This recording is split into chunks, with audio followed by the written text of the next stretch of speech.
Mama Nerd y hoy estoy muy contenta porque tenemos una entrevista con una especialista que es bióloga de la UNAM. Ella tiene una maestría en ciencias bioquímicas y está estudiando un doctorado en ciencias.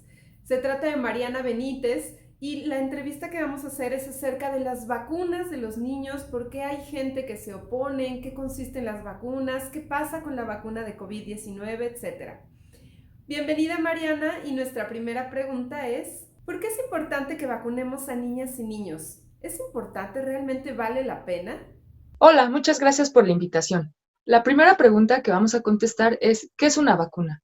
Bueno, una vacuna se define como cualquier suspensión que ayuda a generar inmunidad hacia una enfermedad. La inmunidad es la resistencia hacia esa enfermedad. ¿Y cómo se genera esta resistencia? Pues se genera por medio de anticuerpos. Los anticuerpos son los soldados que van a luchar contra esta enfermedad.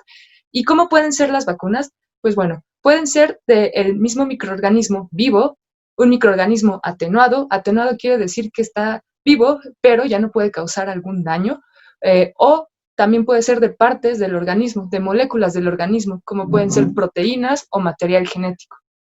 ¿Y por qué es importante vacunar a los niños? Pues bueno, los más pequeños no tienen su sistema inmune totalmente formado. Debido a esto, para ayudar a que este sistema inmune se desarrolle, se han creado las vacunas. Las vacunas se van a inyectar dependiendo de dos factores. El primer factor, tratar de que sean en la edad más temprana posible, y el segundo factor, que sean cuando están en más riesgo de contagiarse de dicha enfermedad. Y bueno, hay algunas personas, sobre todo hemos escuchado en Europa, en Canadá, Estados Unidos, hay personas antivacunas. ¿Por qué se oponen a las vacunas si es algo tan importante?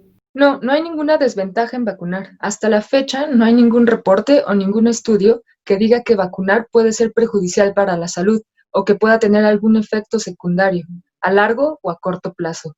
Eh, Como vamos a ver después, de hecho, cuando una vacuna llega a nosotros es porque ha sido muy probada, se le han hecho muchos estudios y se ha visto que es súper confiable, además de ser súper efectiva. Sin embargo, aunque todas las vacunas pasan por estos estudios rigurosos, aún hay gente que cree que las vacunas podrían hacer daño y bueno, la mayoría de estas personas se concentran en grupos antivacunas.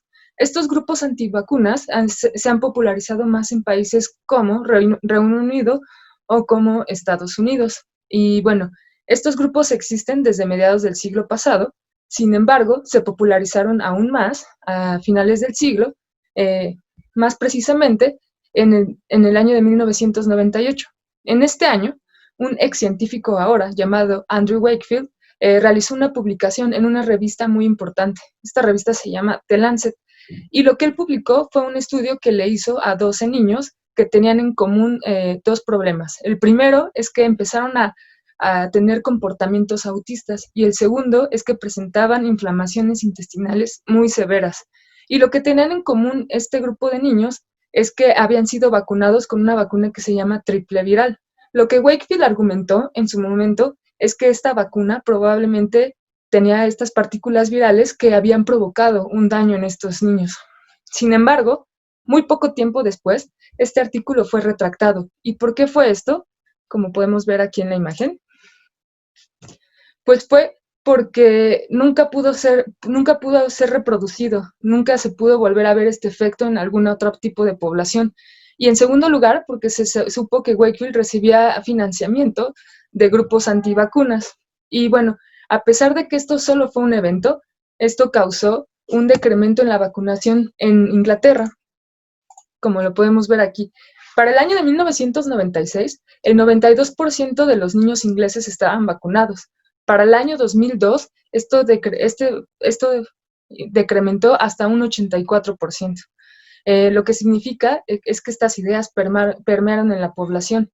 Y aún hoy en día, más de 20 años después, estos grupos antivacunas siguen muy activos en países como Estados Unidos. Y esta persona, Andrew Wakefield, a pesar de que ya no se le permite ejercer la medicina y ningún tipo de actividad científica, sigue muy activo dentro de estos grupos. Otra pregunta interesante es ¿por qué la mayoría de las vacunas son inyectadas? A nosotros nos encantaría, las mamás que tenemos hijos pequeñitos, que ninguna vacuna les doliera, pero la mayoría son inyectadas, solo algunas son en gotitas. ¿Por qué tiene que ser así? Las vacunas pueden ser administradas ya sea por medio de inyecciones intramusculares, es decir, que van directo al músculo, inyecciones subcutáneas, que van justo por debajo de la piel, o bien de otras formas. Pueden ser orales, por la boca, o intranasales por medio de sprays. Y la forma en que se escoge cómo se va a administrar la vacuna depende mucho de la misma vacuna per se, de cómo está integrada esta vacuna. Por ejemplo, la mayoría de las vacunas hoy en día se administran intramuscularmente, por medio de inyecciones intramusculares. Y esto es porque las vacunas, además de la sustancia activa, llevan otra sustancia que se llama adyuvante. Un adyuvante lo que ayuda es a que la vacuna se vuelva más eficiente. Sin embargo, si la vacuna con el adyuvante es administrada de otra forma que no sea en el músculo, intramuscularmente, puede causar algún tipo de reacción alérgica, como un salpullido o algún tipo de inflamación. Y por esto es que este tipo de vacunas y la mayoría de las vacunas se administran de esta forma. Del otro lado, las vacunas como la de la polio, que se dan oralmente, son así porque tienen partículas del virus atenuadas que van a simular la entrada del virus como normalmente se da. El virus de la polio normalmente entra por la vía oral. Una vez que entra por la vía oral, pasa al intestino y bueno, lo que se trata de hacer con la vacuna o lo que se hace con la vacuna es despertar esta respuesta inmune para crear anticuerpos y evitar que las partículas virales se puedan reproducir en el intestino y posteriormente pasen al sistema nervioso, que es donde hacen más daño y causan las mayores afectaciones en los niños. Y, por ejemplo, en el caso de la vacuna de la influenza AH1N1, hay dos versiones. Está la versión intranasal y la versión inyectada. La diferencia entre estas dos versiones es que la versión inyectada tiene algunas partículas del virus solamente que van a hacer que se produzcan anticuerpos específicos contra estas partículas del virus. En cambio, la versión intranasal son partículas virales atenuadas que van a simular esta respuesta inmune que se tiene hacia el virus. Nuestra última pregunta es, ¿por qué ha tomado tanto tiempo, o al menos a nuestros ojos, por qué ha tomado tanto tiempo que salga la vacuna de COVID-19? Para que una vacuna pueda ser comercializada y pueda ser distribuida, tiene que cumplir con dos condiciones. La primera es que tiene que ser eficaz y la segunda es que tiene que ser segura. Para demostrar que las vacunas son eficaces y son seguras, todas las vacunas, así como también los medicamentos, tienen que pasar por un ensayo clínico. En la primera etapa de un ensayo clínico se le conoce como la etapa preclínica. En esta etapa, la vacuna o las posibles vacunas van a ser inyectadas o van a ser administradas en un modelo animal. La vacuna en este momento tiene que demostrar que protege y que no hace daño al animal. Si la vacuna logra pasar esta prueba, puede seguir hacia el ensayo clínico. Un ensayo clínico se divide en tres etapas. En la primera etapa, o en la fase 1, la vacuna se va a administrar a un pequeño grupo de personas sanas, y lo que se quiere demostrar aquí es que no cause ningún daño a la salud. Posteriormente, la vacuna se va a administrar a un grupo mayor de personas, a cientos de personas, y lo que se va a ver ahí es la eficacia de la vacuna, así como que no tenga ningún efecto secundario. Posteriormente, en la fase 3, se administra a un número mucho mayor de personas para ver los posibles efectos secundarios a largo y a corto tiempo, así como hacer estadística de la eficiencia de la vacuna. Una vez que se pasa por todas estas etapas, se obtienen las aprobaciones y los permisos para poder fabricarla y poder distribuirla. Normalmente, una vacuna tarda entre 10 a 15 años en ser aprobada. Por ejemplo, la vacuna del ébola tardó 16 años en ser desarrollada. Contrario a lo que va a pasar con el coronavirus.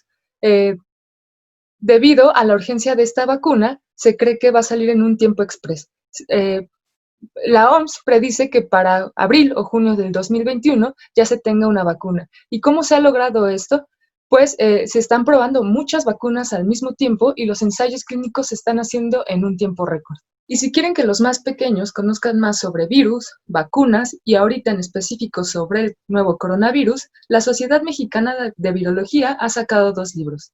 Estos 2 libros se llaman Pablo tiene sarampión y Pablo se queda en casa y pueden ser descargados directamente en la página de la Sociedad Mexicana de Virología. Gracias por todo y hasta luego. Muchísimas gracias por la entrevista, gracias a todos por su atención, agradezco todos sus comentarios, sus dudas, estamos aquí para ayudarlos. Muchísimas gracias y suscríbanse. Hasta la vista.